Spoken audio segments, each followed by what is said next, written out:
Boa noite a todos. Que Jesus nos abençoe. Nosso tema dessa noite é reencarnação.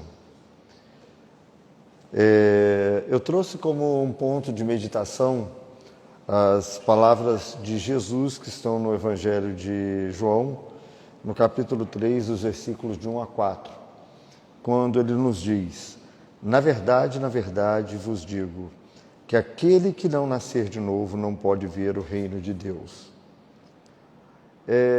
Quase sempre, quando nós vemos a abordagem e a explicação em outras religiões, certamente vão ter uma explicação a respeito da pessoa nascer em espírito, da pessoa renascer diante das falhas da vida, numa reconstrução do ser, que é uma visão muito bela. Mas nós vamos dar uma avaliada no que nós temos de dados a respeito da reencarnação. Pois bem, todo mundo aprendeu na época da catequese ou na época da evangelização, na infância, as características de Deus, onde atribui-se a perfeição em todas as possibilidades para Deus. E vamos encontrar na doutrina espírita, na pergunta de número 1, quando Kardec questiona o que é Deus, a resposta: inteligência suprema, causa primária de todas as coisas. Suprema porque não existe nenhuma inteligência acima da inteligência de Deus. Causa primária porque eles vêm antes de tudo. Tudo que existe é posterior a Deus. Às vezes alguém vem e fala assim: mas e se aparecer uma inteligência acima dessa? Eu vou falar: então você encontrou Deus agora, porque Deus é a inteligência suprema. Aquilo que você pensava ser antes não era. Na questão de número 10, Kardec questionou da seguinte forma: o homem pode compreender a natureza íntima de Deus? E a resposta foi: não, falta-lhe para tanto sentido. Nos falta uma compreensão, nós temos dificuldades em lidar com o próprio infinito. Quando a gente fala que o espaço é infinito, ou quando nós falamos que a sequência numérica é infinita, nós conseguimos imaginar números grandes, nós não conseguimos imaginar infinito.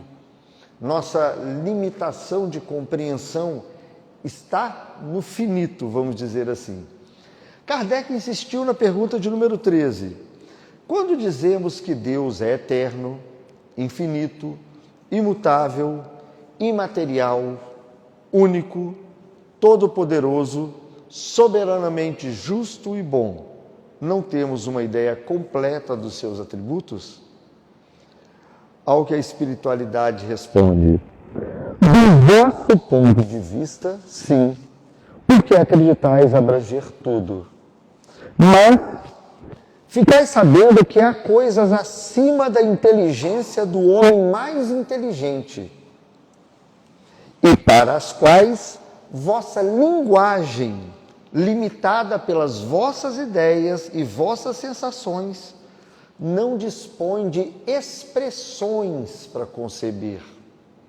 Nós, quando criamos a nossa linguagem, foi limitada a tudo que nós compreendemos. O que está além da nossa compreensão não existe como descrever.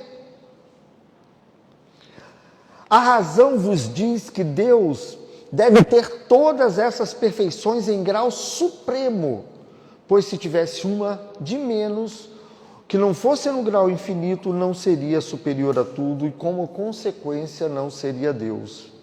Para estar acima de todas as coisas, Deus não deve estar sujeito a vicissitudes, não pode ter nenhuma das imperfeições que a imaginação é capaz de conceber.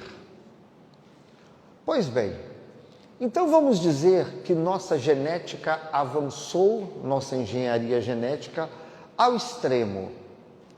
Estamos no ano 3000.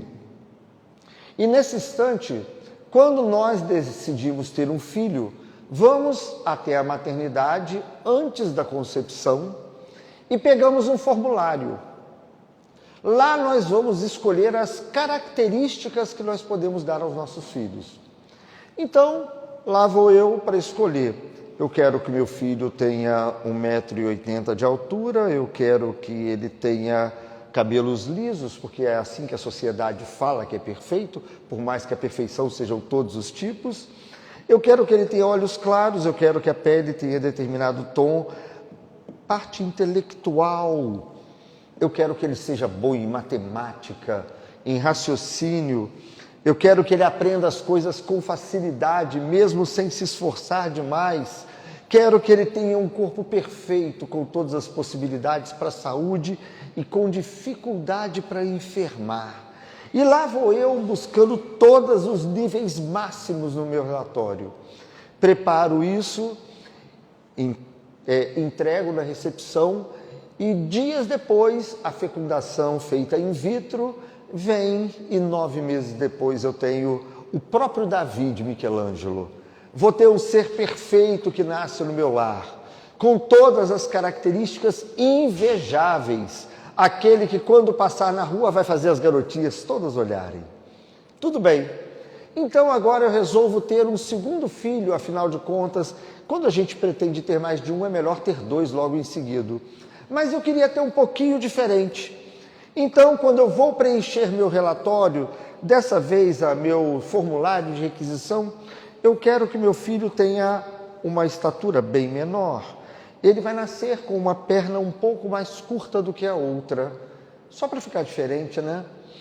Ele vai ser aquela pessoa que vai ter uma dificuldade intelectual, vai estudar muito, mas ainda assim vai ter dificuldades em aprender. Eu vou escolher que ele tenha um problema gástrico já de nascença e que com isso vai exigir dificuldades alimentares por toda a vida, além de alguns problemas da parte pulmonar. Vai ter uma bronquite e dificuldades, talvez asma, alguma coisa assim. Aquilo que dá aqueles trabalhinhos que levam a mãe para o pronto-socorro toda semana. E lá vamos nós. Esqueci de um detalhe, ainda bem que eu não entreguei antes. Óculos fundo de garrafa. Ele vai usar 6 graus até os 4 anos de idade. Entrego o meu formulário e daqui uns dias eu tenho o meu companheirinho de vida. Aí eu pergunto para vocês, o que vocês achariam se eu fizesse isso ao programar 2 filhos meus? Alguém de vocês teria coragem de fazer isso? Eu acho que a resposta natural seria não. Claro que nós amamos indistintamente nossos filhos, mas nós gostaríamos sempre de colocar todas as qualidades para todos eles. Quem é que vai ousar tirar possibilidades do seu filho para impor-lhe dificuldades? Simplesmente, nós não aceitaríamos isso. Eu sou obrigado a fazer uma pergunta. Nós escolheríamos os melhores para os nossos filhos? Nós somos melhores do que Deus? Porque eu vejo crianças nascendo assim para todo lado, todos os dias. Nós, por acaso, somos melhores do que Deus? Se nós pudéssemos escolher, nós não faríamos isso. Mas Deus tem o poder, afinal de contas, é onipotente. Por que que assim nasce? Uma vez, uma pessoa respondeu assim, uma pessoa até religiosa, mas isso não é Deus, isso é genética. Eu falei, como assim? É genética, é a parte que depende dos pais. Falei, tudo bem, eu entendo o que é genética. Mas, ainda assim, 2 crianças nascem completamente diferentes e se nós hoje temos condições de alterar geneticamente alguma coisa, Deus pode muito mais. Mas a pessoa virou e falou assim, mas nessa hora, na hora da fecundação, Deus não entra. Aí eu falei, por quê? Como assim? Explica essa história direita. Deus não é onipresente, está em todo lugar, então ele tem que estar lá na hora da fecundação. Mas Deus não altera. Por quê? Porque ele não pode? Então, ele não seria onipotente, deixaria de ser Deus. Mas Deus não sabe que isso vai acontecer? É um jogo de loteria, jogou os dados e nasce os olhos, a altura, tudo como deu na sorte. Se Deus não sabe, ele não é onisciente. Ele deixaria novamente de ser Deus. Então, se nós voltamos para as características de perfeição que eu foquei para começar, Deus é perfeito em tudo. E lembremos que no fundo tem, lá no final, soberanamente justo e bom. Então, Deus está presente na hora da fecundação. Deus sabe qual vai ser o resultado genético da fecundação. Como é onipotente, Deus pode modificar o resultado da fecundação para melhor, mas não o faz. Então ele deixou de ser bom, ele não seria Deus. Se ele continua sendo Deus, algum motivo existe para que tais diferenças, tais deficiências que nós carregamos geneticamente de nascença existam. Bom, se nós colocarmos como nascimento, início da vida da alma, sendo no momento do parto, ninguém tem um passado anterior. Então, a culpa vai cair em Deus, ou Deus vai brincar de jogar dados, como alguns dizem, e que dê a sorte para um ou para outro. Mas como nós sabemos que em sua perfeição Deus não faria isso, onde mais poderia estar tal motivo? Só pode estar antes da fecundação. Antes do nascimento. Não existe uma outra coisa que possa nos explicar isso. Não tem como. E paremos para pensar, eu estou falando de defeitos genéticos, de limitações genéticas. Eu não entrei em outro campo. Esses dias aí, eu estava assistindo esses vídeos que o pessoal compartilha no WhatsApp, e chegou um vídeo de um garotinho de 3, 4 anos de idade sentado num piano, tocando como um sonho. Gente, há cerca de 20 anos atrás, eu decidi que eu queria aprender a tocar. Minha então esposa tocava teclado, piano, eu peguei o teclado, devorei partitura, fiquei estudando, e eu conseguia fazer uma leitura, musiquinha pequena, quase como um caicai balão, eu conseguia tocar.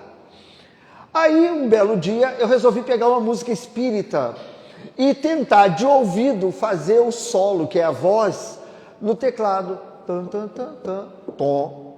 Não é. Tom, tom, tom, tom, tom, tom, tom, tom. Definitivamente, eu passei uns 15 minutos. Alguém tirou uma tecla do teclado, porque aquele tom não estava lá. Não existia o tom que eu queria, tudo dava errado. Por acaso, meu irmão, que gosta de música, nesse dia tinha chegado lá em casa, ele mora em Vitória. Aí ele chegou, como que é a música? Eu falei, ele, não me pergunta como, ele achou a tecla. Eu não sei qual é até hoje. Naquele momento eu fechei o livro e desisti da minha carreira musical. Simplesmente, meu irmão nunca estudou música e foi direto. E por que eu não consigo? Por que aquele garotinho com 4 anos faz isso?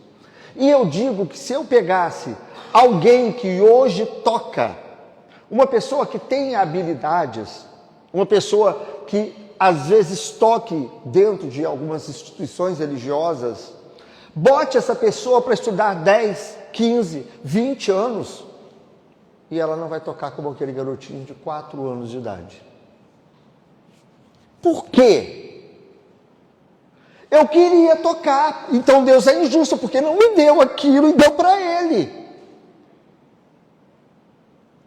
Simplesmente, os dons que cada um carrega passariam a ser presentes de Deus, que escolheu ele vai ser inteligente, vai adorar a matemática e vai dominar os cálculos com facilidade. O outro vai tocar música, o outro lá vai ser um exímio conhecedor da biologia. Determinado outro vai ter uma criatividade para lidar com fotografias ou com arte que nós não conseguimos conceber.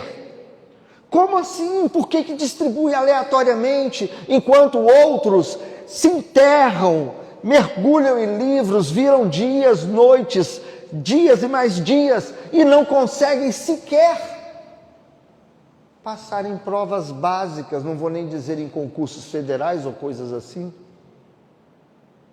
Que distribuição aleatória é essa? Eu digo que, não existindo uma causa justificável, eu não tenho como crer na existência de um Deus. Que Deus é esse que permitiria tamanhos disparates? Saindo dos dons, vamos esquecer os dons. Ainda existe uma outra situação. Um nasce dentro de uma boca de fumo. Outro nasce filho de um estupro.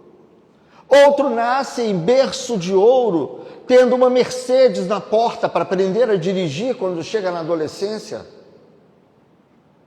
Outro nasce num lar que tudo tem, mas cujos pais se entregam a vícios e a desequilíbrios mil. Outros nascem num lar pobre, mas onde reina o amor. Por que tamanha diferença de recursos para oferecer o aprendizado? Por que tamanha diferença de oportunidades? Simplesmente não dá para compreender. Se a causa é externa, nós somos vítimas de injustiças mil, como a sociedade vive a reclamar. Mas a doutrina espírita, na sua condição de consolador prometido, deve nos oferecer uma explicação plausível para a compreensão disso. E ela nos dá a reencarnação. A reencarnação não é uma criação da doutrina espírita, como muitos pensam, aqueles que estão fora da doutrina. Não é algo que Kardec escreveu para criar algo diferente, uma modinha diferente. Assim como Isaac Newton não criou a gravidade, mas observando seus efeitos, a atração dos corpos, se deu ao trabalho de analisar, avaliar, criar cálculos que pudessem explicar a força que atrai os corpos, para nos definir e nos mostrar a lei da gravidade, que é uma lei da natureza. Da mesma forma, a doutrina espírita, através da filosofia desenvolvida através das questões feitas por Kardec, cuja espiritualidade responde com muita sabedoria, e ele complementa, formatando, a gente diz, codificando de uma forma bastante efetiva, e nos permite entender a dinâmica dos renascimentos, a dinâmica da continuidade da vida após a vida.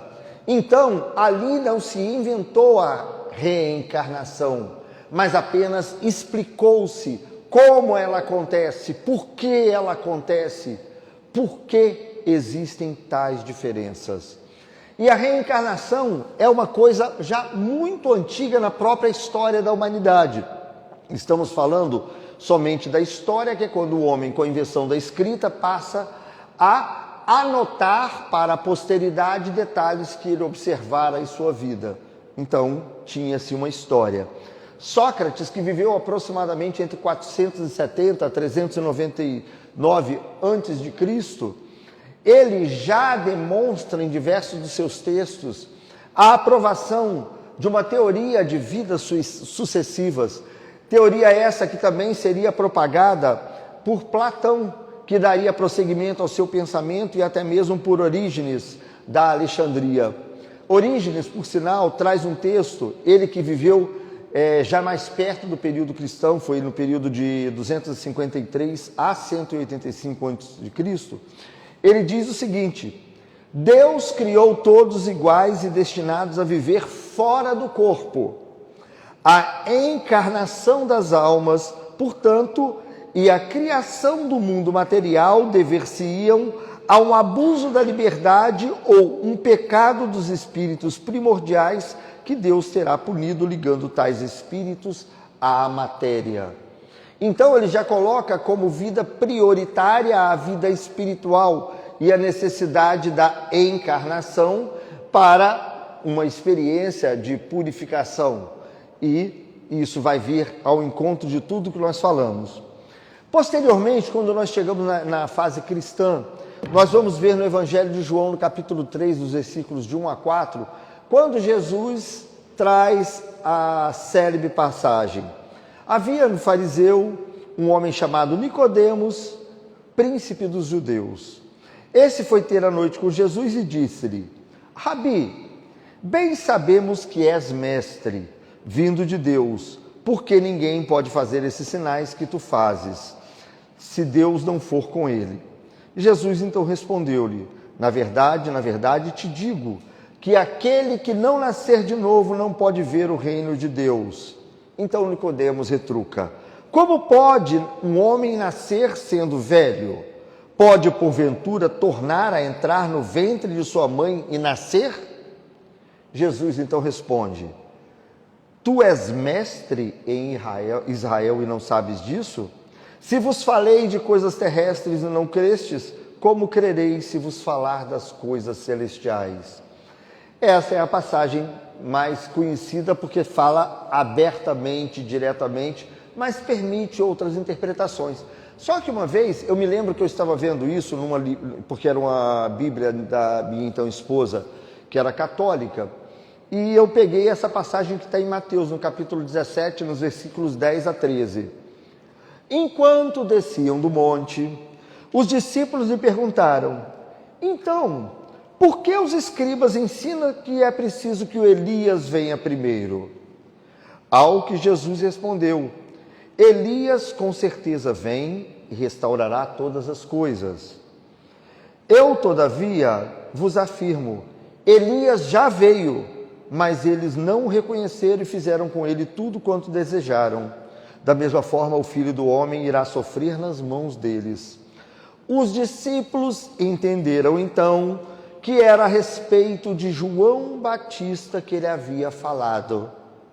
No texto que eu li na época falava: Elias houvera vindo em espírito e graça de João Batista, que traz o mesmo significado.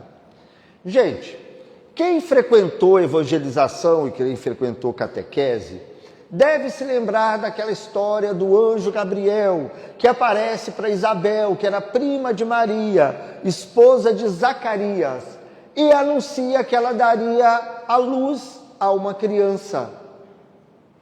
E depois não aparece nada falando que o anjo mexeu com a varinha mágica e fez plim, e a criança apareceu. Ela concebeu por vias normais. Teve um filho chamado João Batista. Bem, peraí. Se João Batista era o Elias que haveria de vir e nasceu da barriga de Isabel, como está descrito na Bíblia, o que é isso? Não seria uma reencarnação? Está muito claro. Quem falou que Elias era João Batista foi o próprio Jesus. Só que no Evangelho está falando do nascimento de João Batista, o primo mais velho que foi o precursor de Jesus. Então o que é? Não é uma aparição, a aparição foi do anjo que anunciou. Mas João Batista nasceu de parto natural. O que pode ser? Não existe, que eu saiba, uma outra explicação que possa servir melhor do que a própria reencarnação. Pois bem, vamos a algumas evidências mais recentes. Nós temos um caso muito interessante, um exemplo. O Dr. Ian Stevenson, ele é norte-americano, viveu entre os anos 1918 e faleceu agora em 2007. Ele era professor de psiquiatria da Universidade da Virgínia. Pois bem, ele, durante muitos anos de sua vida, ele começou a pesquisar casos de crianças que recordavam de vidas passadas. Só que não é simplesmente perguntar, não. Ele, quando sabia de um caso concreto, ele ia até a criança, entrevistava, claro, com a aquiescência dos pais, perguntava e sondava tudo quanto possível. Quando a criança narrava ter vivido em outra cidade, ele ia até a cidade. Quando possível, via se a criança trazia lembranças concretas, buscava registros de cartórios. Isso por todo o mundo, tanto que a sua obra publica 2.600 casos possíveis de reencarnação. Eu quis comprar esse livro, pesquisei. O problema é que, como é muito grande, são 6 volumes enormes, que vai custar quase $1.000, todo em inglês. Eu arranho em inglês, mas não vou me sentir tão confortável de ler tantas páginas assim. Mas de qualquer forma, ele traz muito caso, inclusive vários casos no Brasil, que nós vamos ter um paralelo acontecendo aqui. Para simplificar a obra, teve outro livro que ele publicou posteriormente, em 66, chamado 20 casos sugestivos de reencarnação, onde ele pega casos mais detalhados e publica com todas as pesquisas que ele fez, todo o respaldo para dizer que, como não pode ser uma prova, pelo menos são evidências bastante interessantes. Uma outra situação muito interessante, um livro que eu sempre falo, da doutora Ellen Van Baar, Recordando Vidas Passadas, um livrinho fininho da editora Pensamento, que é um dos melhores que eu já comprei, que ela era uma pesquisadora, uma psicóloga, que resolveu provar que a psicologia avançava pela questão de regressão a vidas passadas, isso na década de 60. Então ela resolve provar que a fantasia que existia por trás daquilo, tentando provar a existência do subconsciente, e ela queria definir um raciocínio para isso. Só que depois de fazer dezenas de regressões, ela vamos dizer, convencida de que os casos eram concretos. Então ela desenvolve uma técnica de regressão coletiva. Ela fazia a regressão de 20 pessoas simultaneamente.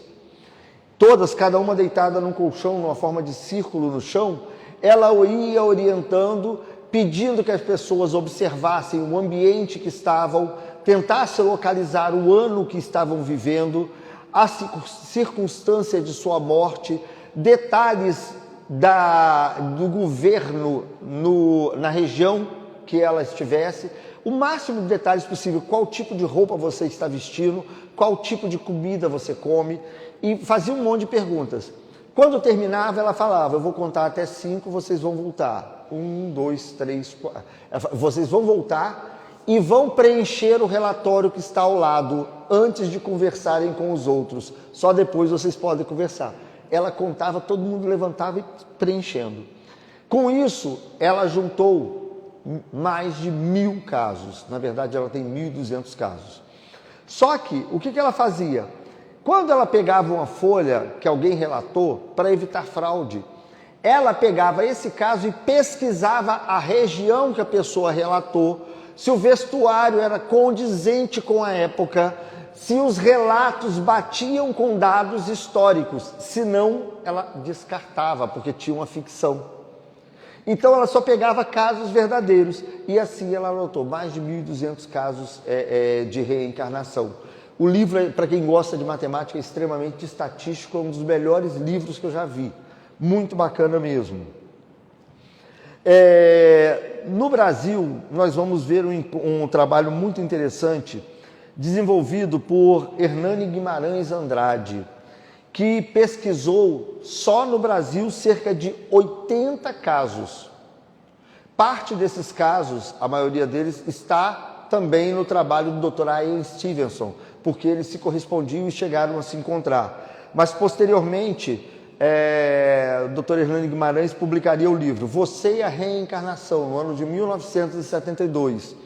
E depois um outro livro chamado Reencarnação no Brasil, que ele traz 8 casos sugestivos de reencarnação, no qual ele fez uma pesquisa muito similar ao Dr. Ian Stevenson e traz relatando com riquezas de detalhes as experiências que ele coletou, as cidades que ele visitou e tudo mais.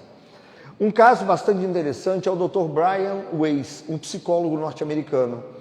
Ele tem um paciente dele que trazia ricas lembranças do passado, e ele viajando com esse paciente nessas lembranças, ele trocando os nomes, posteriormente ele publicaria uma obra que receberia o título Muitas Vidas, Muitos Mestres, um dos maiores índices de vendagem mundial, um dos verdadeiros best-sellers. E ele traz detalhes da recordação de vida anterior desse paciente. No Brasil, nós temos um outro caso interessante, que é do Dr. João Alberto Fiorini.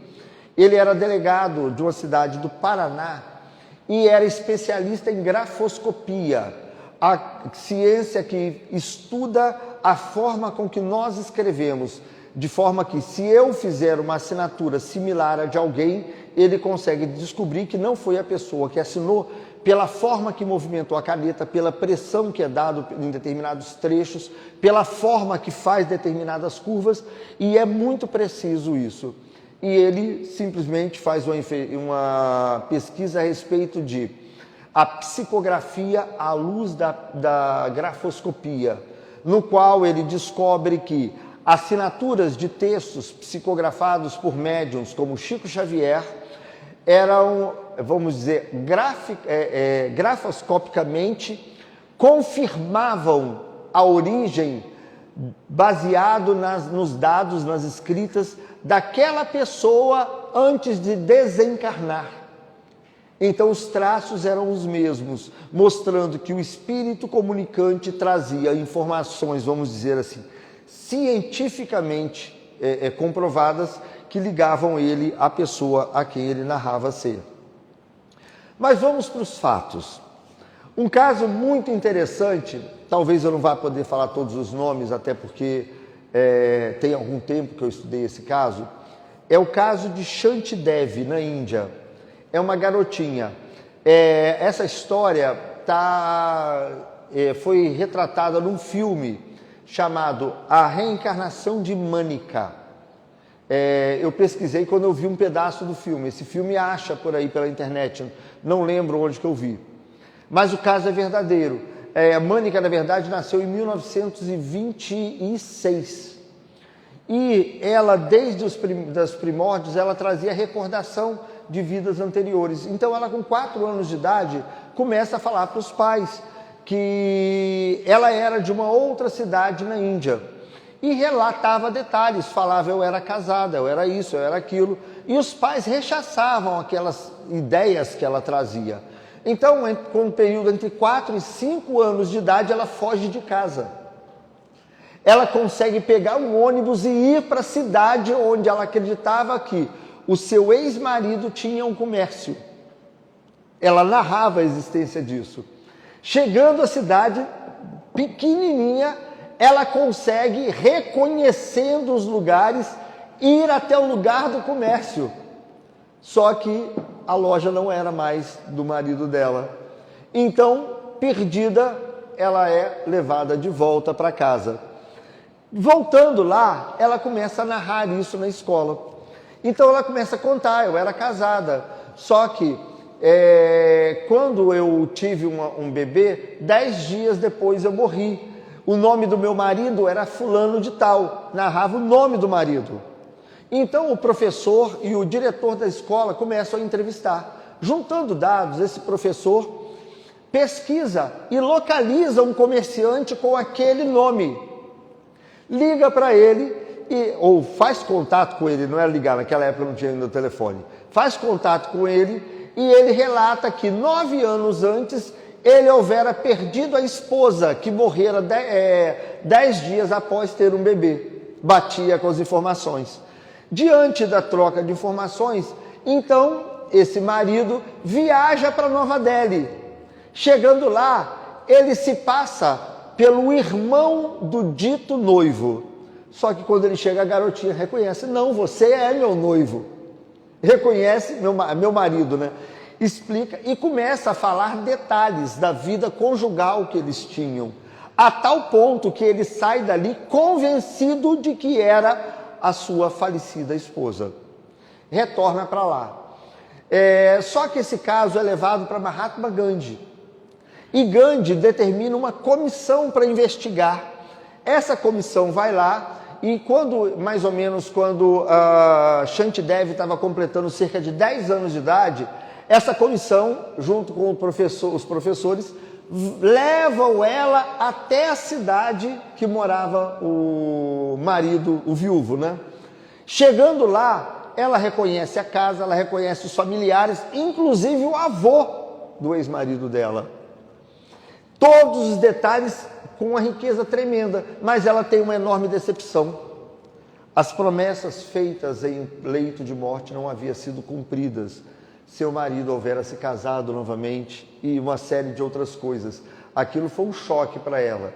Mas ficou comprovado, o relatório emitido pela comissão de Gandhi afirma ter sido confirmado que ela era a reencarnação daquela esposa que havia sido falecida, com nome, com todos os detalhes, tudo.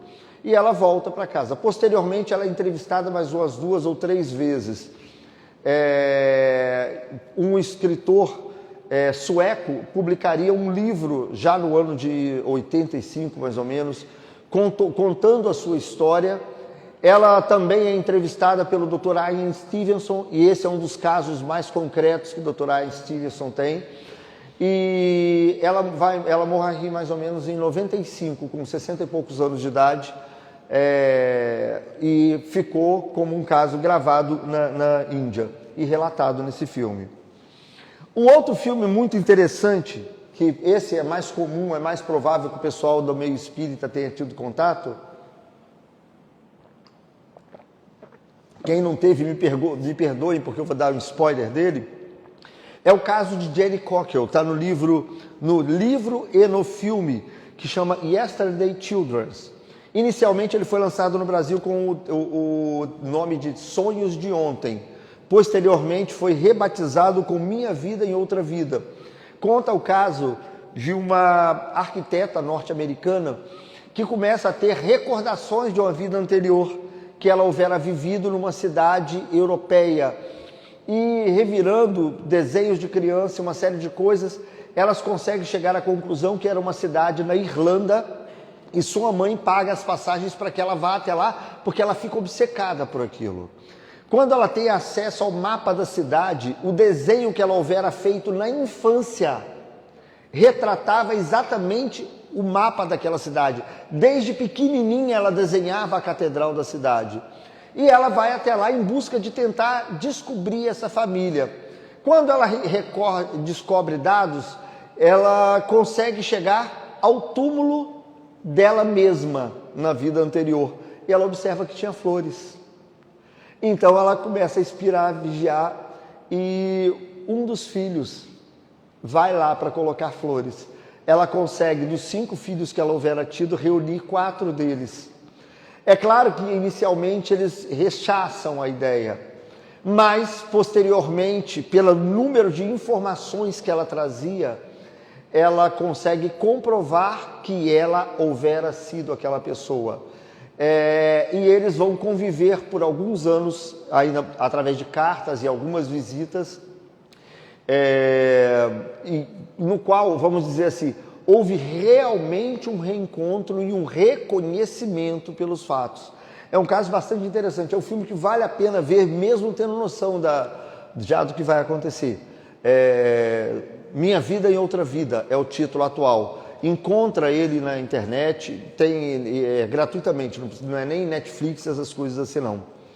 Pois bem, então já não é questão de falar da reencarnação, de tentar convencer da existência da reencarnação.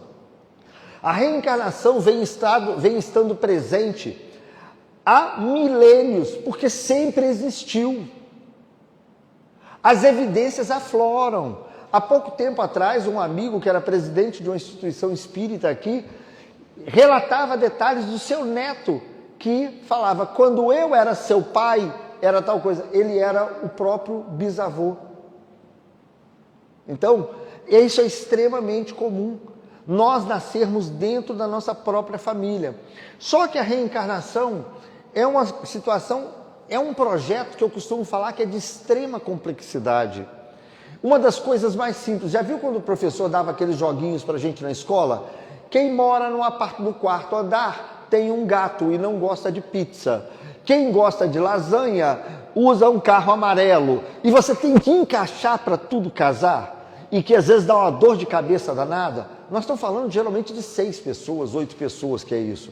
Imagina a complexidade que é encaixar as minhas necessidades, as experiências e as dores que eu vou ter que viver para o meu engrandecimento espiritual com as necessidades de outra pessoa que haverá de me receber como filho, tanto a esposa quanto o marido, ou seja, mãe e pai, com as pessoas que vão nascer no berço para conviver comigo como irmãos, para encontrar pessoas que são desafetos e quando me trazerem dor, vão trazer dor aos meus pais e a meus familiares, com quem é que eu vou me casar e as minhas falhas vão afetar a vida dessa pessoa e essa pessoa tem que ter, dentro do cronograma de vida, a necessidade de passar pelas experiências que eu, com meus defeitos, vou oferecer. Então, olha a complexidade disso tudo. E nós ainda não falamos de problemas de saúde. Não falamos na longevidade, o tempo de vida programado. Agora, isso torna claro da gente compreender a questão daquelas aptidões. Uma pessoa que durante toda uma vida dedicou-se a tocar violino, tornou-se um exímio músico, ao longo de décadas de experiência, quando morrer, não vai perder a experiência que conquistou com o seu esforço, mas quando nascer, vai trazer naturalmente uma facilidade para dominar esse instrumento que vai chamar a atenção provavelmente desde a infância ou da primeira idade. Aí nós vamos estranhar, Deus lhe deu um dom? Não! Nós continuamente estamos construindo nossa bagagem, nosso cabedal de conhecimento, alguns dentro da área da matemática, outros da engenharia, da medicina, do direito, outros para inúmeras outras áreas da arte, da música, da interpretação, e por aí vai. E esse conhecimento que nós construímos não é como os tesouros que a traça corrói, que a ferrugem destrói ou que os ladrões roubam. Esse é o verdadeiro patrimônio que nós construímos para nós mesmos.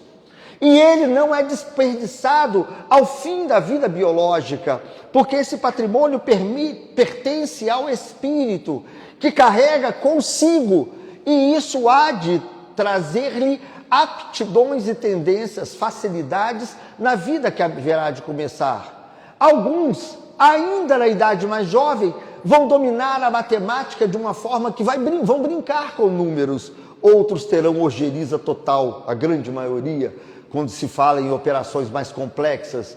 Mas aquilo foi conquistado. Qualquer um de nós que hoje, por mais que pareçamos ter 2 mãos esquerdas, ao tentar aprender a tocar um instrumento, se persistirmos diante das dificuldades, insistirmos, ano após ano, ao final de uma vida, ainda talvez sejamos um músico medíocre, limitado, porque não temos aquela aptidão inata anterior ao nascimento. Mas na próxima vida, considerando a experiência que acumulamos, nasceremos com uma melhor aptidão. E em outra vida, esforçando-nos dentro da área da música, desenvolveremos com maior naturalidade a destreza de manusear os instrumentos. E naturalmente, com o passar do tempo, construiremos aqueles dons que ressaltam por aí nos vídeos que nós vemos e que nos chamam a atenção. Assim, quando nós programamos uma reencarnação, existe um projeto complexo que envolve desde aptidões, defeitos, necessidades de vivências, experiências que nós precisamos colher, oriundas das nossas faltas do passado, e o quanto isso deve casar com as experiências de com quem vamos conviver. Isso tudo traçado junto aos pais, já existe uma conexão, contato, permissão, uma aceitação dos pais pelo filho que haverá de vir, muito anterior ao nascimento dos pais. No momento que os pais estão encarnados, começa a existir o contato para, como se fosse um sincronizar dos relógios, para que as coisas comecem a se programar para acontecer como devem. E isso vai se estreitando até o momento da reencarnação. Pois bem, a conexão do espírito com o corpo, com aquele embrião, é feito geralmente, inicialmente, no momento da fecundação do ovo. O que não quer dizer que o espírito encontre-se preso dentro daquele ovo. Ele já se encontra conectado e recebendo todas as impressões e contatos, as experiências que os pais passam a viver. Os diálogos entre os pais chegam até ele. Mas ele ainda goza de determinada liberdade durante esse período. E isso vai se estreitando à medida que a gravidez vai indo adiante. Leon Denis, no seu livro Problema do Ser, do Destino e da Dor, nos diz que, desde a concepção até o nascimento, a fusão opera-se lentamente, fibra por fibra, molécula por molécula. Na pergunta de número 334 do Livro dos Espíritos, nós vamos ter uma informação que nos diz que a conclusão da conexão, ou seja, da concepção, desse início da reencarnação, é feita no momento da concepção, quando nasce. Mas o conhecimento de tudo aquilo que nós estudamos nos mostra que nos primórdios, ou seja, no momento do nascimento, o espírito ainda traz consigo um grau de lucidez adulto. Tanto que é comum, se pegarem os livros da doutora Ellen Van Bay e inúmeros outros, ver que o espírito reencarnante grava detalhes do que aconteceu na sala do parto, o diálogo dos médicos, a rejeição dos pais ou a aceitação dos pais e tudo, com muitos detalhes. À medida que os anos vão avançando, os 2, 3 primeiros anos, ele vai perdendo essa consciência de espírito e assumindo a consciência de bebê, de criança. Então, é comum nos primeiros anos, 4, 5, 6 anos, a criança trazer as recordações do espírito, porque ainda não se apagaram completamente. Depois ele mergulha totalmente no ser e praticamente essas lembranças, para a maioria dos casos, desaparecem. Claro que existem volumosamente experiências contrárias. Agora, a consciência plena do ser acontece geralmente no período da adolescência. É quando os pais falam assim, esse não é o filho que eu eduquei, porque transparecem as características do espírito reencarnante, as rebeldias, as insatisfações, as manias, as vontades. Naquele momento eu costumo dizer que ali se concretizou a reencarnação. E é quando o filho passa a depender menos dos pais e ter condições de galgar os primeiros passos sozinhos. Nessa hora, o que nos chama a atenção é que vem à tona não somente a personalidade, mas marcas desse passado. Vem à tona traumas que nós não sabemos explicar exatamente o que é, mas que grande parte das vezes estão anexados ou são consequências de experiências vividas lá atrás. Grande parte das vezes, experiências essas dos quais nós participamos da causa daquele trauma e recebemos a função de educar, de recoordenar, de reorientar aqueles que foram desorientados por nós. É extremamente comum, às vezes, um determinado pai que teve determinadas vivências, experiências do passado, trazer dentro da sua prole várias meninas para reencaminhar pessoas que ele magoou, que ele desencaminhou lá atrás. Nós vamos ver situações bastante interessantes, extremamente frequentes, que são as situações inversivas. Eu nasci num corpo que é diferente do meu sexo. Eu sou um homem encarnado num corpo feminino, eu sou uma mulher encarnada num corpo masculino, que nada mais são do que o momento da transição, porque todos nós, o espírito que não tem sexo, o espírito traz uma série de experiências dentro de uma polaridade sexual. E se alguém vive na sexualidade feminina durante 1, 2, 3, 10 encarnações, é natural que traga consigo as tendências naturais disso, a atração pelo sexo oposto, pelo sexo masculino e tudo aquilo que envolve aquela passagem. Mas, para que possamos aperfeiçoar-nos, nós precisamos aprender a outra polaridade. E quando nascemos no sexo masculino, passamos a ter a impressão de que nascemos num corpo errado e continuamos a trazer a atração daquilo que nós vivíamos nos últimos séculos. Então, é natural. A homossexualidade acontece no momento de transição e nós precisamos passar por ambas as experiências para chegar ao período, ao amadurecimento necessário que nós temos que alcançar. No fundo, dentro de nossas famílias, nós vivemos também o que eu chamo de UTI dos relacionamentos, o encontro de desafetos do passado, aqueles casos mais complexos que nós deveríamos enfrentar a necessidade de perdoar e que às vezes situações que parecem imperdoáveis, mas que conseguem ser contornadas quando nós vemos o nosso inimigo vestido na situação de um anjinho que pede o nosso apoio para andar, que pede o nosso apoio para tomar a mamadeira e coisas similares. Então, nessa hora, o amor paternal, o amor maternal sobrepõe-se ao desafeto e quando na adolescência as divergências vêm à tona, já se foi construído laços mais fortes e entre tapas e beijos vamos nos tolerando e nos amando por toda a reencarnação. Brigas de lá, brigas de cá, mas saímos daqui com a impressão da paternidade, com a impressão da família superior ao desafeto, a ponto de superar aquele ódio que havia sido construído de uma forma aparentemente insuperável no passado. E é nessas experiências que nós vamos saindo da nossa condição mais primitiva até a condição de angelitude que nós sonhamos. Encontramos o Cristo que veio nos deixar um exemplo de amor há 2000 anos atrás, servindo de referência para que nós possamos balizar o nosso aprendizado, para que nós possamos orientar os nossos passos em direção a um destino seguro. E assim vamos agregando pouco a pouco o nosso crescimento. Tentando não estourar demais o horário, eu me lembro que uma vez uma pessoa me perguntou, mas a gente reencarna o quê? Umas 10 vezes? É tanto assim? Pergunta 957, 957A do Livro dos Espíritos. A espiritualidade diz o seguinte: entre a alma dos animais e a do homem, tanta distância quanto a alma do homem e Deus.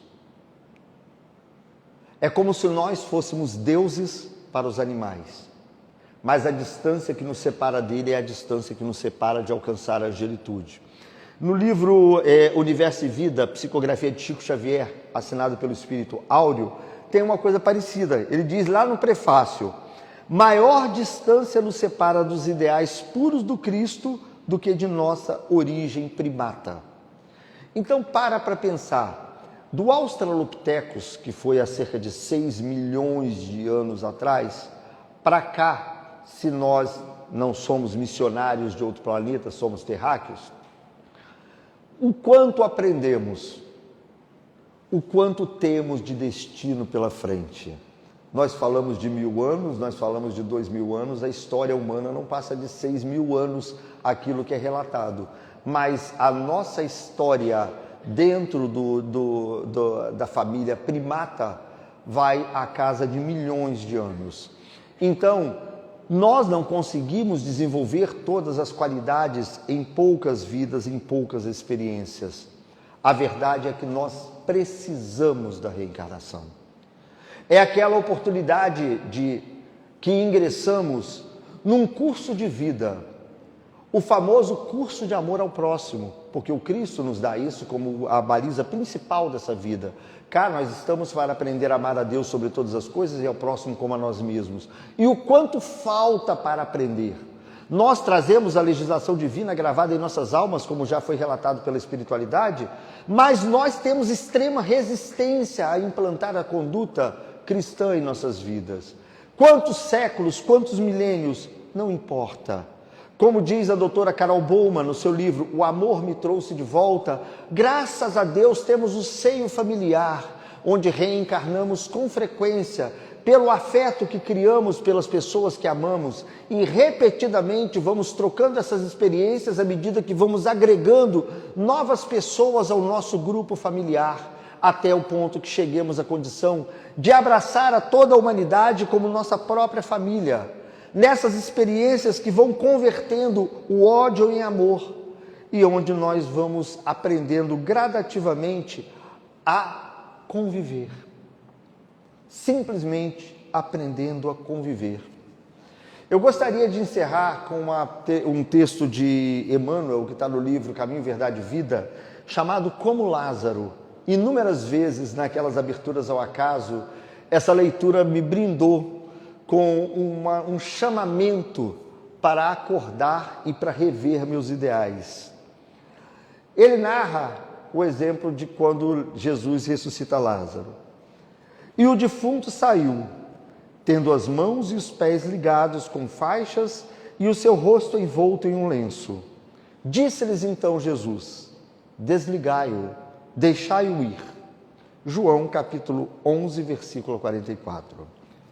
O regresso de Lázaro à vida ativa representa grandioso símbolo para todos os trabalhadores da terra.